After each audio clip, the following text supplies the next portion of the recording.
Selalu kau happy je dapat Subway kan. Selalu dapat barang kecil macam ni. Sekali dia bagi kau nah. Macam bentuk pizza lah.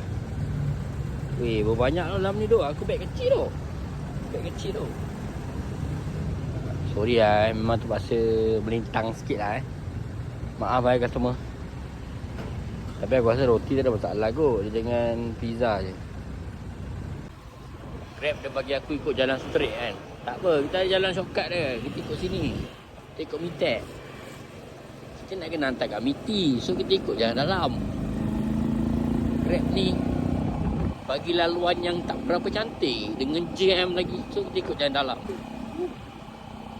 Kita ikut jalan dalam lah Jalan dalam ni pun tengok kabar ada macam festival, tak tahulah festival apa kan.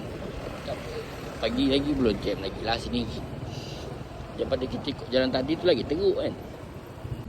Settle kan. Subway ni betul pizza ni.